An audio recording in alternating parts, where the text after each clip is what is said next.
Hey guys, welcome to another instalment of our French adventure.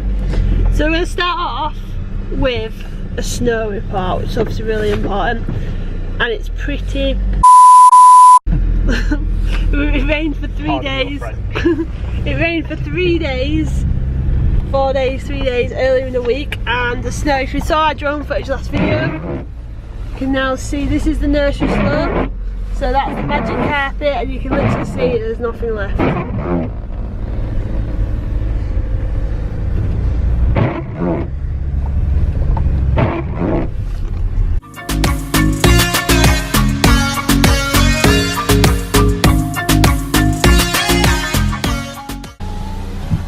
Pretty clear. No.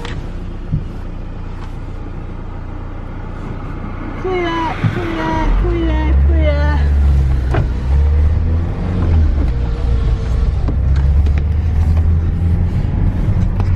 So yeah, anyway, so it's rained for 3 days. It's not been too cold either. I mean, at the minute it's 5 degrees. It's probably got below zero a little bit, especially overnight, but yeah, it's not really that cold, and there's no snow forecast for the next 10 days. Hopefully, fingers crossed, that's going to change, but yeah, it's pretty dire on the slopes at the minute. Leger, Voriaz, they're all open.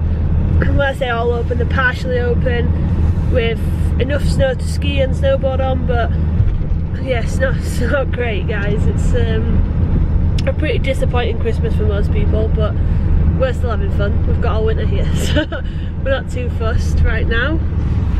Still plenty of time for it to get better. I like your optimism, Adam.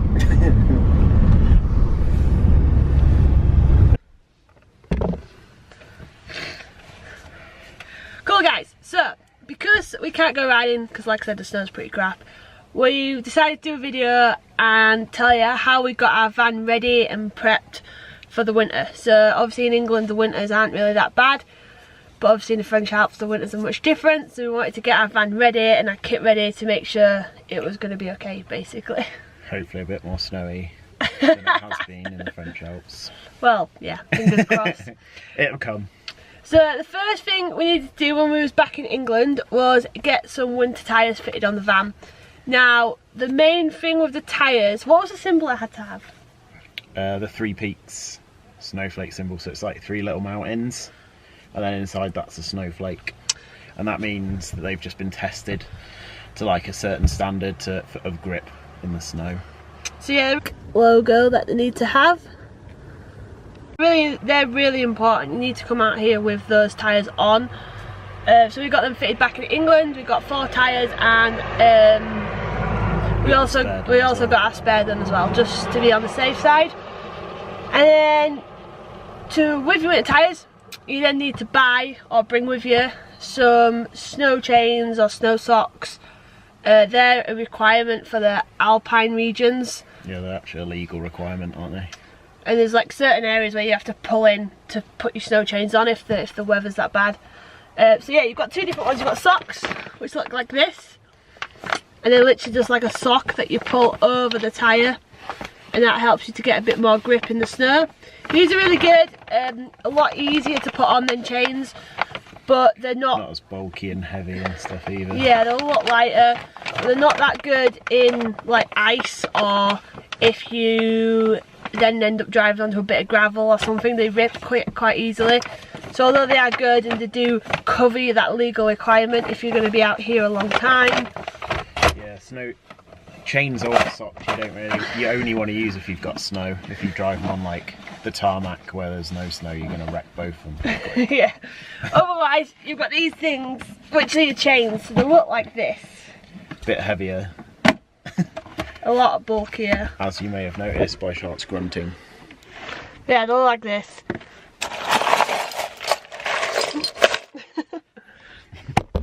So they're a lot more faffy to put on, but they are better. They've got a lot more grip. They effectively like dig into the snow. And if it's icy as well, you'll get a lot more traction on the ice than you would if you've just got the socks on. Oh, they're heavy. But yeah, they're much more bulkier, so obviously you've got to think about storage, and I think the chains as well are a bit more expensive than the socks. It's kind of a way up how much you're going to use them, but ultimately you need to be safe when you're driving out here. The conditions can get pretty sketchy, so it's important that you are ready for it. Yeah, when we arrived we had pretty bad conditions, like it was snowing. The next morning there was probably, what, 20-30 centimetres of snow. Yeah. And we were driving while it was snowing, so it was just literally snow on the road. We did alright with just the winter tyres, so we were alright. We didn't have to stop and put the chains, but there was a few steeper hills where we had to keep our momentum and keep moving, otherwise we were going to be in a bit of trouble.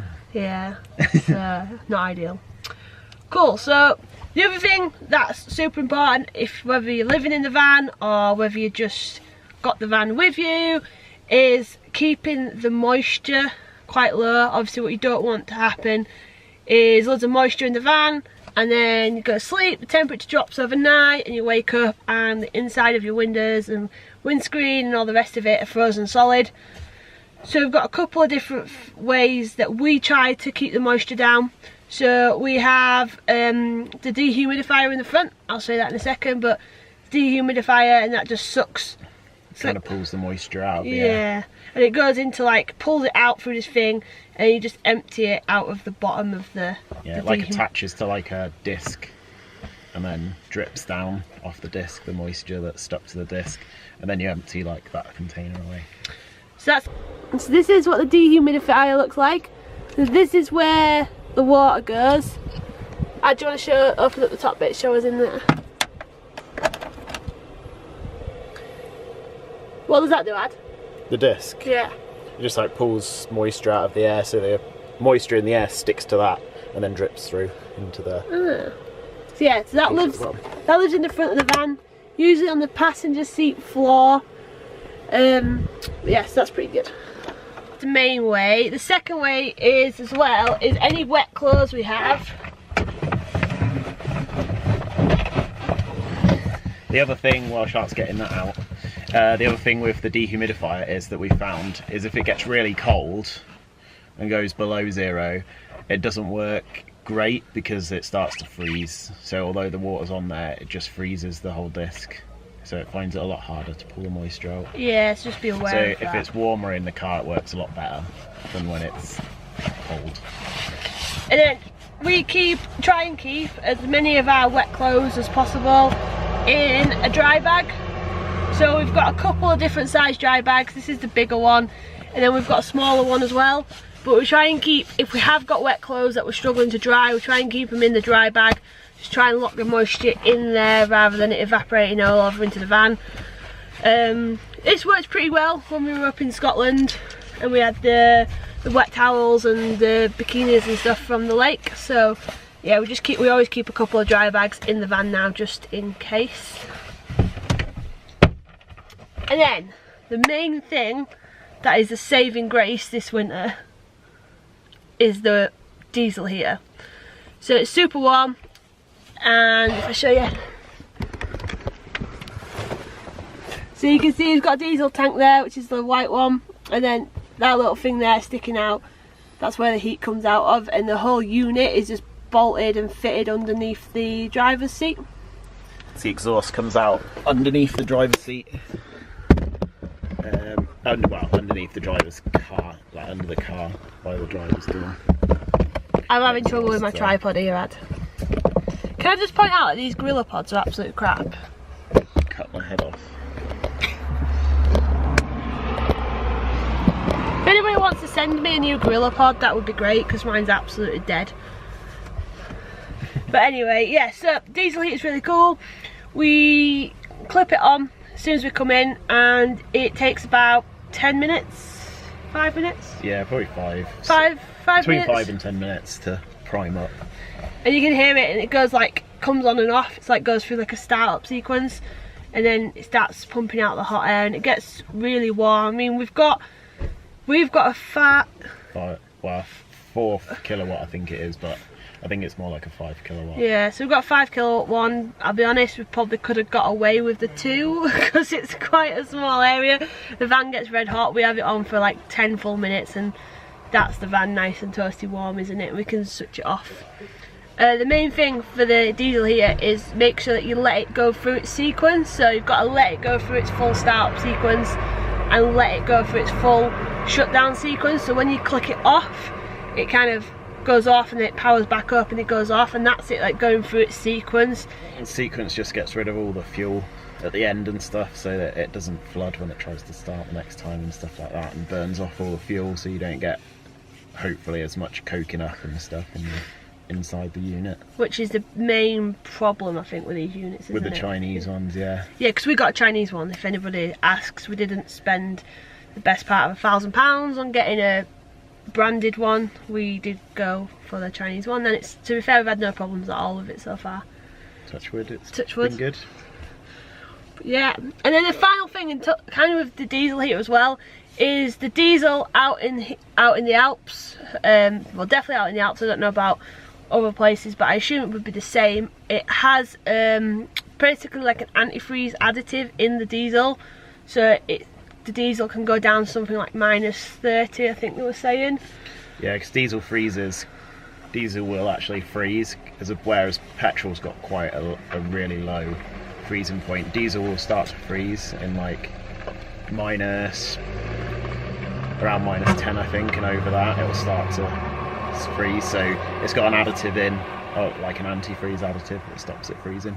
So what we did as soon as we got here, obviously we'd run the tank down. I think it was about on half a tank because we got here. So what we did is we went to the local petrol station and we filled up the main tank, but we also filled up the diesel heater tank as well, and that way that additive is just kind of mixing with the diesel that was already in there. So hopefully, I mean, temperatures are expected to drop this week. We're expecting about -13 overnight, so hopefully Wednesday and Thursday. Hopefully we should be alright, because we have got that diesel in there now. So that's something to bear in mind, because I had no clue, absolutely no clue, until someone mentioned it. Yeah. But yeah, I think that's it in terms of how we've kind of prepped for the winter. The diesel heater is the main thing that keeps us warm when we're in the van.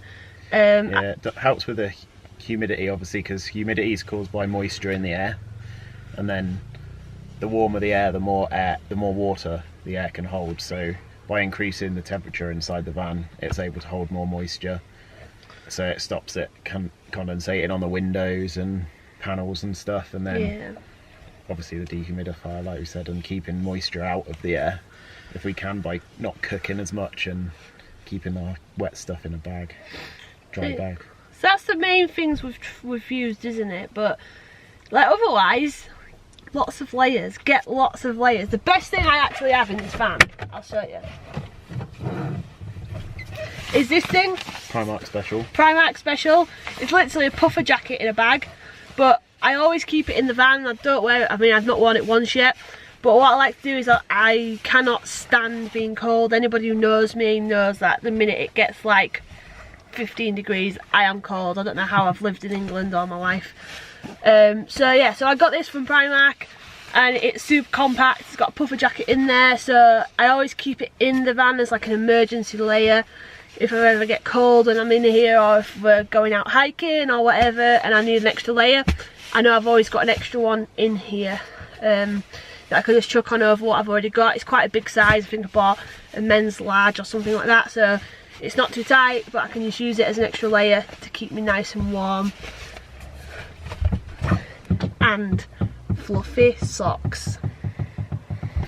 You love your fluffy socks. Yeah, I can't have cold toes. I've got cold toes, that's it, I'm done. I'm alright, because I'm always warm. Loser. But yeah, so if you've got any questions about what else we've done to our van, or the specifics, like what chains we've got, or what socks we've got, what tyres we've, and I mean snow socks, not fluffy socks, what tyres we bought, anything like that, or you want to know a little bit more about the diesel heater, we get loads of questions about that actually. So if you want to, we might do a whole video on it, answer all the different questions, because there is quite a lot of questions around, should you get a Chinese heater, should you not get a Chinese heater. Yeah, anyway, so if you want to ask any questions about that, but otherwise that's how we've prepped for the winter. If you think there's anything we've missed, please let us know, because it's still relatively mild right now. We're getting away with it, I think, but we've not had any really harsh temperatures just yet. We have had quite a bit of snow, but We then had 3 days of rain, like I said to you earlier, so that's washed it all away. So we are getting by right now. We've not had any kind of harsh temperatures. So if there's anything we've missed that we can fix before those temperatures come, probably in January is usually when we get them, that would be great. Let us know. Otherwise, hit that subscribe button, give us a like, thumbs up, and we will see you in the next video. Bye guys.